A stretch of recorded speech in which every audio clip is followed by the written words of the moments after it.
ओम का उच्चारण करेंगे। ओम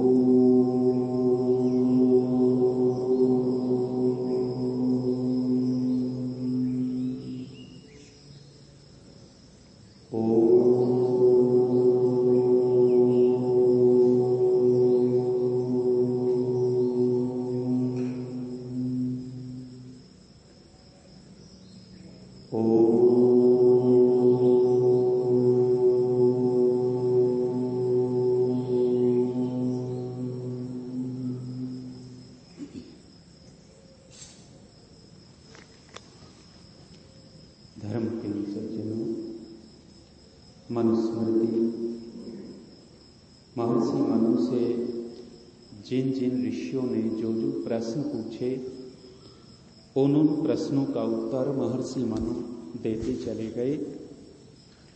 ऋषि मनु ने इस मनुस्मृति को लिखा नहीं है। महर्षि मनु उपदेश देते चले गए और वो उपदेश परंपरा से चलता रहा और बहुत लंबे काल के बाद इसको लिपिबद्ध किया गया। सृष्टि रचना के विषय में ऋषि मनु ने उपदेश किया ऋषियों को कि संसार की रचना कैसे हुई और कितने प्रकार के शरीर हैं। उन शरीरों में जाकर के जीवात्मा कर्म करता है और जब कर्म करता है तो उस कर्म के आधार पर जीवात्मा को फल मिलता है। मुख्य रूप से मनुष्य के शरीर में ही जीवात्मा कर्म करता है। अन्य शरीरों में आत्मा कर्म न करके कर्मों का फल भोगता है। एक भोग योनि है, एक कर्म योनि है और तीसरी उभय योनि है। भोग योनि का तात्पर्य है कि जिसमें नए कर्म नहीं किए जाते,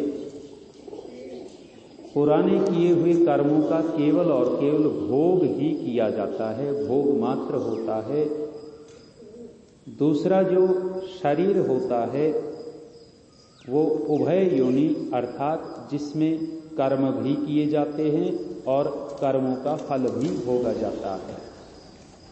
हम जो मनुष्य हैं ये उभय योनि में हैं। मनुष्य नए कर्म भी करता है और पुराने कर्मों के फलों का भोग भी करता है। एक तीसरी जिसमें कर्म योनि कहते हैं, विद्वानों ने विचार करके कहा कि जब मुक्ति से जीवात्मा वापस लौटता है और पहली बार जब शरीर धारण करता है तो वो फल भोगने के लिए शरीर धारण नहीं करता। वो पहली बार जब मुक्ति से लौट करके जीवात्मा आया और शरीर धारण किया, वो जो कर्म कर रहा है वो कर्म योनि है, नए कर्म भोग नहीं रहा। तो ये सारे के सारे नाम और कर्मों का विधान परमात्मा ने किया है। महर्षि मनु कहते हैं सर्वेषां तु नामानि कर्माणि च पृथक पृथक वेद शब्देभ्य एव आदौ पृथक संस्थाश्च निर्ममे। ऋषि मनु कहते हैं सर्वेषां तु स नामानि, जितने भी पदार्थ हैं इन सभी पदार्थों के नाम कर्माणि च पृथक पृथक और इनके अलग अलग कर्म परमात्मा ने निर्धारित किए हैं। गाय और भैंस नाम रख दिए गए, परमात्मा के द्वारा नाम रखे गए और इनका काम क्या है? इनका काम पढ़ाना नहीं है। कभी कोई भैंस बैठ करके कुर्सी पर पढ़ाती देखी? नहीं पढ़ा सकती, उसका कर्म ही नहीं है। भैंस का कर्म है चारा खाना, दूध देना, इससे ज्यादा भैंस कुछ नहीं कर सकती।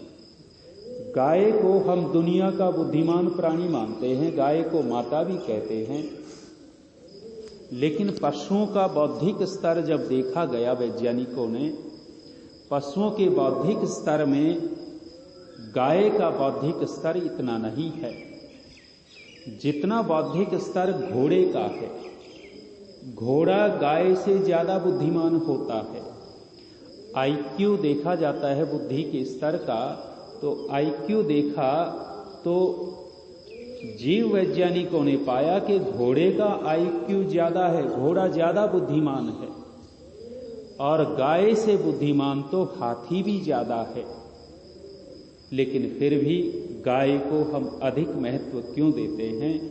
क्योंकि गाय के अंदर से जो भी कुछ निकलता है, चाहे गोबर हो, मूत्र हो, दूध हो, जो भी कुछ हो, वो अधिक उपकारी है। अधिक उपकारी होने से गाय को ज्यादा महत्व दिया गया। अर्थात गाय नाम परमात्मा ने रखा और उसका कर्म का विभाग भी कर दिया कि गाय ये कर्म कर सकती है। मनुष्य, परमात्मा ने हमारा नाम रखा है और मनुष्य का काम क्या है वो परमात्मा ने निर्धारित किया। पानी, जल, ये परमात्मा का रखा हुआ नाम है। ये जो पदार्थ है, पानी रूपी पदार्थ है, इसका नाम जल परमात्मा ने रखा है। और इसका कर्म क्या कर दिया? ये ठंडा रहेगा, ये प्यास बुझाएगा, ये शीतलता देगा। ये कर्म परमात्मा ने इसका निर्धारित कर रखा है। तो जितने भी नाम हैं वो सब नाम परमेश्वर ने रखे और उनके कर्मों का विभाग परमात्मा ने किया है। इस संसार में हम देखते हैं समय का विभाग। समय का विभाग भी परमात्मा की ओर से है। सबसे बड़ा समय कौन सा? सबसे बड़ा समय है सृष्टि और प्रलय। इतना लंबा काल, लगभग 4 अरब 32 करोड़ वर्ष, इतने लंबे काल का नाम रखा सृष्टि। और उतने ही लंबे काल में जब सृष्टि नहीं रहती तो उसका नाम रखा प्रलय। तो हमारे ऋषियों की बुद्धि देखिए कि परमात्मा के सहयोग से उन्होंने समय के सबसे छोटे से छोटे भाग को भी निकाला। सबसे छोटा भाग समय का कितना हो सकता है वो भी निकाल लिया। समय का सबसे छोटा भाग कौन सा?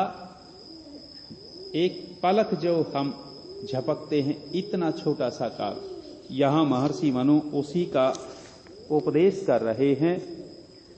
निमेषादश्चाष्टौ च काष्ठा त्रिंशत्तु ताह कला 30 कला मुहूर्तः स्यात् अहोरात्रम तु तावतः। छोटे से छोटे समय को लेकर के और बड़े समय तक पहुंचे। निमेष बोलते, निमेष और उन्मेष। निमेष कहते हैं आंख झपकने को। आंख झपकने में कितना टाइम लगता होगा? सेकंड का बहुत बड़ा हिस्सा लगता होगा कोई, इतने में ही तो झपक जाती है। और पलक झपकने का जो समय है उसका नाम निमेष रखा। और ऐसे 18 बार जो पलक झपकाएं तो उसका नाम रखा काष्ठा। काष्ठा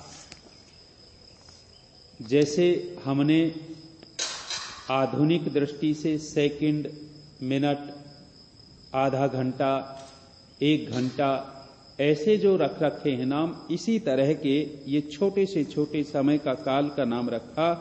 18 बार जब पलक झपकाएंगे तो ऋषि ने लिखा उसका नाम होगा काष्ठा। और 30 ता कलाह, और लगभग 30 काष्ठ की एक कला होती है। 30 काष्ठों की एक कला और 30 कलाओं का एक मुहूर्त कहा गया है। मुहूर्त, पंडित लोग जब हवन करवाते हैं तो मुहूर्त देखते हैं, और वो एक मुहूर्त कितनी देर का होता है? इनकी दृष्टि से 30 कलाओं का एक मुहूर्त होता है, और आधुनिक दृष्टि से लगभग 48 मिनट का एक मुहूर्त होता है। पंडित कहते हैं ना कि भाई मुहूर्त निकला जा रहा है, जल्दी करो, मुहूर्त निकला जा रहा है, जल्दी करो। तो मुहूर्त कितना? लगभग पौने घंटे का एक मुहूर्त, अर्थात 48 मिनट का एक मुहूर्त कहा गया है। और ऐसे 30 मुहूर्तों का एक दिन रात होता है। अब 48 गुना 30 करेंगे तो लगभग 24 घंटे हो जाते हैं, तो इतना एक दिन रात हो जाता है। अहोरात्रे विभजते सूर्यो मानुष दैवी के रात्रि स्वप्नाय भूतानाम चेष्टायै कर्मणाम अह, अर्थात समय का विभाग करते हुए दिन रात तक पहुंचे। ये जो समय का विभाग हम करते हैं, समय के विभाग का आधार क्या हो? समय के विभाग का आधार मुख्य रूप से सूर्य को माना गया है। यदि सूर्य न हो तो हम समय का इस तरह विभाग नहीं कर सकते। सूर्य निकलता है और अस्त होता है, इसके आधार पर समय के विभाग को कर पाते हैं। और सूर्य उदय ही न हो तो हम समय के विभाग को नहीं कर पाएंगे। एक दूसरा समय का विभाग चंद्रमा से भी कर लेते हैं, लेकिन मुख्य रूप से समय के विभाग का जो आधार है वो सूर्य है। तो कह रहे हैं अहोरात्रि विभजते सूर्यो। एक मानुष वर्ष होता है और एक दैव वर्ष होता है, दिव्य वर्ष। जैसे आजकल प्रकाश वर्ष मानते हैं। एक प्रकाश वर्ष कितने का लगभग मुनि जी? प्रकाश एक वर्ष में जितनी दूर तक जाएगा, लगभग हमारे वर्षों का एक वर्ष निकालें प्रकाश वर्ष तो लगभग लाखों वर्ष बन जाते हैं। प्रकाश वर्ष अर्थात प्रकाश जितनी गति में चलता है और जितनी दूरी तक जाता है उसके हिसाब से प्रकाश वर्ष निकाल रखा है। तो ऐसे ही मनुष्यों का वर्ष और दैवी वर्ष, मानुष वर्ष और दैवी वर्ष, इन दोनों को इन्होंने अलग अलग निकाला और कह रहे हैं कि मानुषों के और दैवी वर्षों के जो दिन रात का विभाग करता है उसमें प्राणियों के सोने के लिए रात और काम करने के लिए दिन बनाया है। परमात्मा ने ये दिन रात्रि क्यों बनाए? रात्रि विश्राम करने के लिए और दिन कर्म करने के लिए। जो रात्रि में भी काम करते रहते हैं, एक व्यवस्था होती है, व्यवस्था की दृष्टि से काम करना ही होता है। यदि सैनिक रात्रि में काम न करे, रात्रि में न जगे तो हानि हो सकती है। तो इस तरह के जो कर्म होते हैं वो गौण कर्म हो जाते हैं। मुख्य रूप से जो कर्म किए जाते हैं वो दिन में ही किए जाते हैं। रात्रि हमारे सोने के लिए है। महर्षि मनु ने कहा दिन और रात जो बनाए हैं, मनुष्य आदि प्राणी दिन में तो घूमते हैं, कर्म करते हैं और फिर शरीर की ऊर्जा कम हो जाती है। जो कुछ हम कर्म करते हैं उससे हमारे शरीर की ऊर्जा खर्च होती है। जैसे गाड़ी चला रहे हैं, गाड़ी चलाते चलाते पेट्रोल खर्च होता है, ऐसे ही हम जो शरीर से काम लेते हैं तो शरीर की ऊर्जा खर्च होती है। और शरीर की ऊर्जा जो खर्च होती है, आज के जो वैज्ञानिक लोग हैं वो ये कहते हैं कि जितने काम करने से शरीर की ऊर्जा खर्च होती है उससे कुछ ज्यादा बोलने से शरीर की ऊर्जा खर्च होती है। एक व्यक्ति यदि बहुत ज्यादा बोलता ही रहता है और एक व्यक्ति शरीर से काम करता है, फावड़ा चलाता है, तो दोनों में देखेंगे जो ऊर्जा खर्च हुई है दोनों में दिखेगा या तो बराबर या थोड़ी सी कम ज्यादा। हम ये सोचते हैं कि बोलने में क्या खर्च होता है, बोलने में क्या लगता है, बोल तो कोई भी देगा, निश्चित रूप से बोल तो कोई भी देगा, लेकिन ऊर्जा बोलने से भी खर्च होती है जैसे शरीर का काम करने से खर्च होती है। तो रात्रि जो है वो जो दिन में हमने कर्म किया और शरीर की ऊर्जा खर्च हुई, उस ऊर्जा की पूर्ति करने के लिए परमात्मा ने रात्रि बनाई। उस समय हम सो जाते हैं। जब सो रहे होते हैं तो शरीर में नई ऊर्जा पैदा होती है।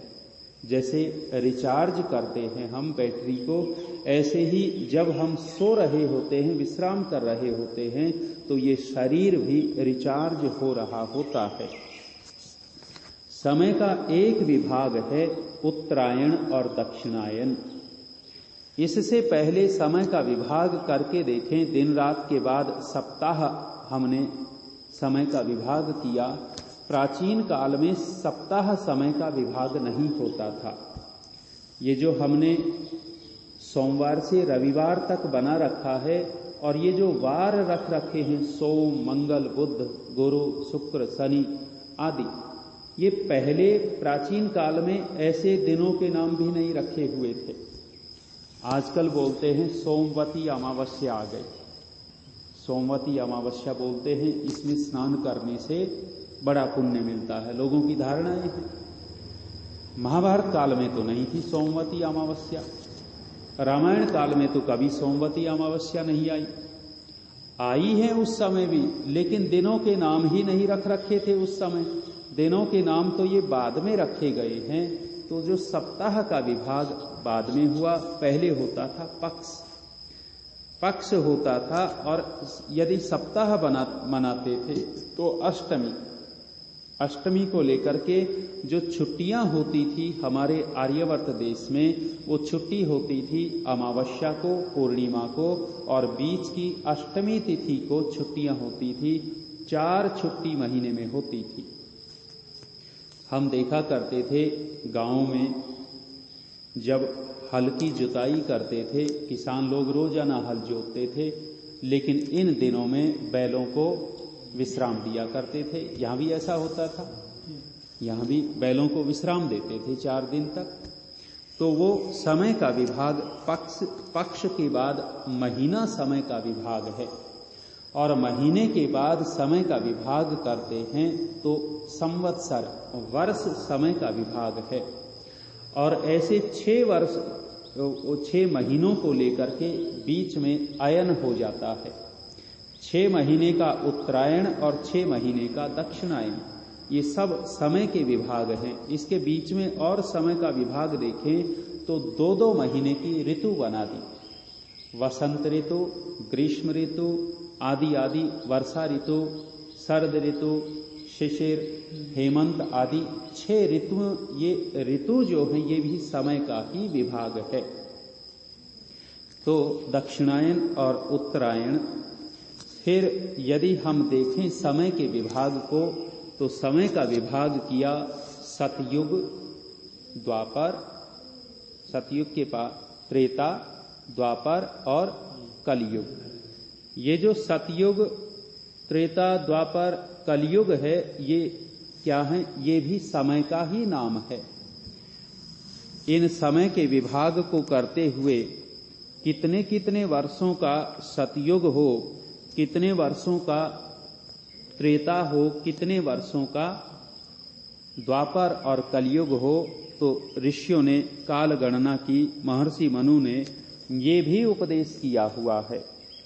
17,28,000 वर्षों का सतयुग होता है।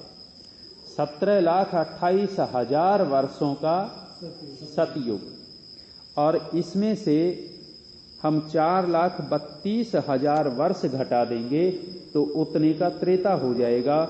लगभग 12,96,000 वर्षों का त्रेता युग होता है।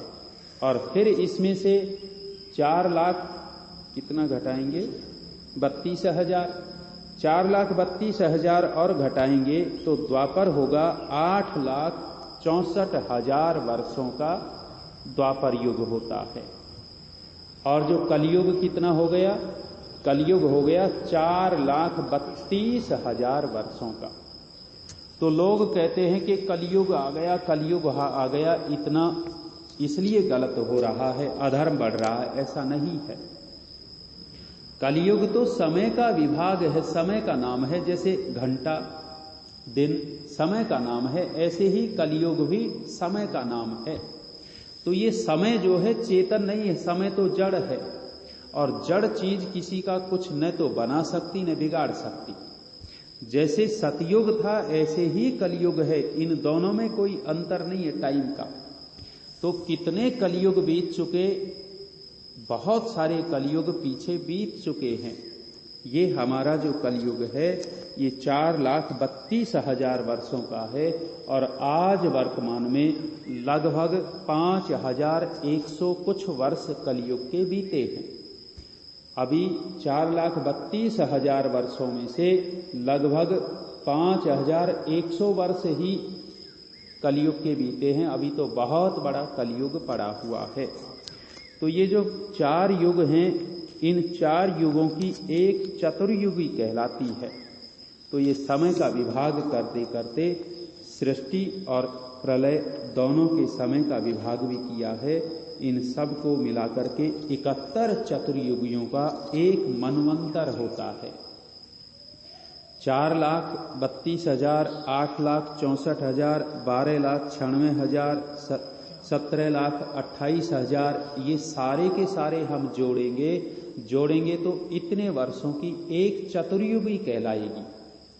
और ऐसे 71 चतुर्युगियों का एक मनवंतर कहलाएगा और ऐसे 14 मनवंतरों की एक सृष्टि कहलाती है। इतना बड़ा समय का विभाग हमारे ऋषियों ने किया है। आज चाहे कितना भी बड़ा साइंटिस्ट क्यों न हो, उससे पूछ करके देखो कि इतने बड़ी काल गणना कर रखी है क्या तुमने? इतनी बड़ी काल गणना बड़े से बड़े वैज्ञानिकों ने भी नहीं कर रखी। और ये काल गणना ऋषियों ने प्राचीन काल से ही, सृष्टि के आदि काल से ही कर डाली थी। इस तरह हम ऋषियों के चिंतन को देखते हैं तो ऋषियों के प्रति हमारी श्रद्धा बढ़ती चली जाती है। महर्षि मनु और आगे उपदेश करेंगे। आज इतना ही विराम देते हैं। ओम।